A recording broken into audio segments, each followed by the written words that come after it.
My name is Paul Luna, and you're tuned into F&B Lunacy. I am here today with Chef Andy Gonzales, and he is telling us about his 2020 year. Hello, my name is Andy Gonzales, and today is December 30th, 2020. So close to over. So close. Are you looking for the year to be over? I can't wait. I can't wait. I know it's it's a random mythical number that really doesn't mean anything overall, but there's something about the symbolism of just being done with this year. It would be fantastic. So tell us more about it. How has the year been for you? Well, I opened a place, my own place this year, called The Companion. It's on the northwest side of Atlanta, and we were set to go. We had staff, we had menu. Our liquor license was just about to drop, and then the pandemic hit. The city shut down. Our liquor license got put on hold for 6.5 months.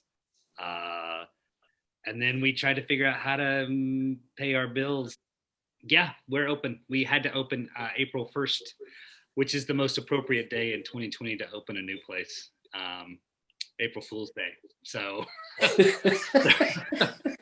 yeah, because we had a loan to repay, we had rent to pay, we had people who were depending on us. So a bar without a liquor license is a snack bar. It's not a functional thing. I figure if we can survive this week, there's nothing we cannot do. There's really nothing that's not possible if we can do this. Community has been really nice now that we're up and going, but people are even with a liquor license and even with the return of a somewhat passable business, people are still very scared right now, and I totally get it. I mean, the numbers are not looking all that great. The vaccine's on the way, but there's not really enough right now. So it's like, you're trying to be. I try not to be so self-involved because I know everybody's going through something, but when it's your baby, you do nothing but pace it. I mean, my friends would ask how I was doing. I'm like, I'm freaked out, I'm stressed, I'm working all the time. What's the root background of your cooking? Well, my mom was an excellent cook, but being the youngest of 5 children with a Latino mother, I wasn't allowed to touch the pans. It's like, just the youngest boy is never going to cook dinner. That's never going to happen. Not that it ever occurred to me. Every day for like 90 minutes to 2 hours a day, I'd tune into PBS and watch these chefs before like Food Network or before Emerald, before any of that stuff. So I remember watching that every day and loving watching people make food. But I didn't really realize that it was a thing that you could do until much, much later. Like we would go to a Chinese restaurant called Chu's in Addison, Texas when I was growing up. And we had a great time. They were an immigrant family, just like my family was. They worked really hard. They were super involved in what they did, and they loved the food that they presented to us. And they knew our names and they knew what our orders were. And it was one of the first things I ever really loved about a restaurant or any restaurant. And so those kind of things formulated what I became later, but I didn't learn that I wanted to be a cook until I was 25, 26. Do you have any food nightmares? Yes, I do. I dream of the printer at Blue Point when I was a line cook running fish station. And it doesn't happen as much as it used to. But that, and I'm sure you understand what I'm saying, but the drone of the printer, like you can't pull and season fast enough. You just can't. You're laying it out on the sizzle platters, and you're starting to get lost, and you stop breathing for a second because when people panic, they stop breathing, and you're trying to relax yourself, and the printer just goes, zzz, zzz, zzz, and you can hear that blade cut the tickets at the end, shoo, shoo, and it just that is the only nightmare I have about food. That one right there. Any wonderful dreams about food? No, not really. Do you love cooking? Sometimes I really do. Good, I would say a good 75 to 80% of it I love. Besides cooking, what other hobbies do you enjoy doing? I play golf a lot. I like golf. It's when I was a kid, when I was younger, I played volleyball, which was a team sport, and volleyball taught me a lot about other people.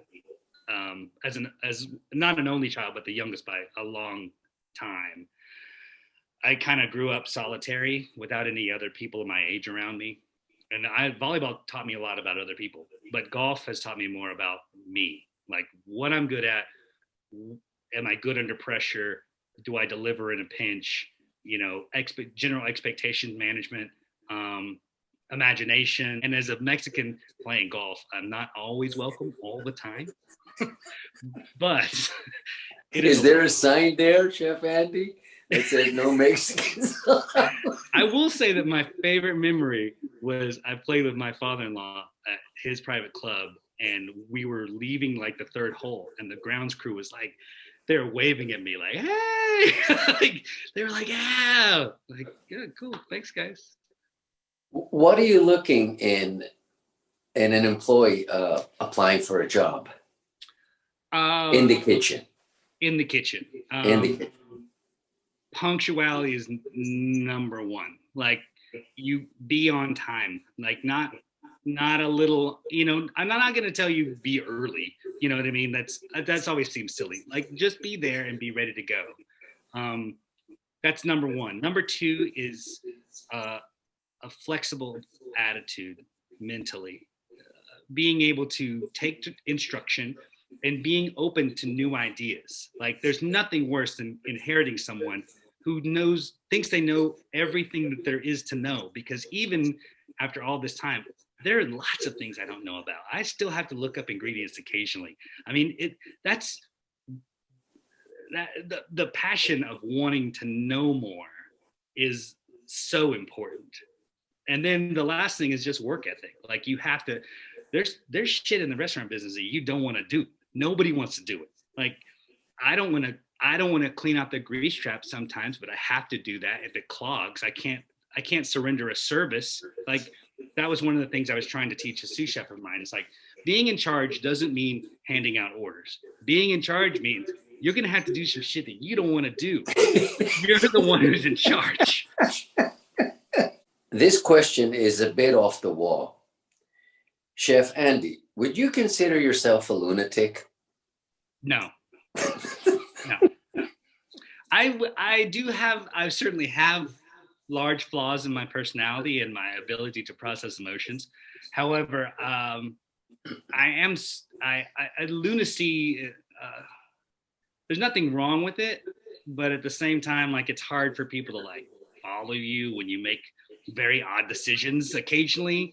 I like consistency in people. And it's one of the things that I hope that my staff gets from me, is that you're going to get the same Andy every day. Now, might be a dick, and he might be difficult, and he might constantly need you to do your job well, but I like the consistency of it. So not that, like I said, nothing wrong with lunacy, but it's just not my thing. I've noticed you've had a drink. What are we drinking? I am drinking a really lovely IPA from a local brewery, Best End. I like beer. I'm a beer guy. Steinbeck's has a really aggressive beer list, and Steinbeck's is known for its beer list, which is nice. And then when you're coming into the business, especially like back in the 90s and the early 2000s, it was all about wine knowledge. So that was beat into you. It was at lineups. You would take wine trips. You would constantly talk about like notes and features and terroir and where the wine came from and why it was important. So when I started running a beer list, it was really easy for me to take that vocabulary and transfer it into a beer. So I got to take knowledge and combine it with passion, which is usually a good thing. So yeah, that's what I'm drinking. Is there anything that you would like to tell us that was not asked? Anything you're working on about the restaurant or about this endeavor? Anything at all? Well, I mean, come eat. Please come eat. No, we're working on a couple of events. Steinbeck has done events for its entire run. We have a chili cook-off. We do Smoke and Glory, which is like 20 of the best restaurants in the city, all smoking meat, and it's like a winner take all competition because the chefs like that. Like just coming out and making food is fun, but like upping, beating your friends is way better. So we do that, and that all goes to the Giving Kitchen and Camp Horizon, and that got postponed last year, but this year Steinbeck's turns 15.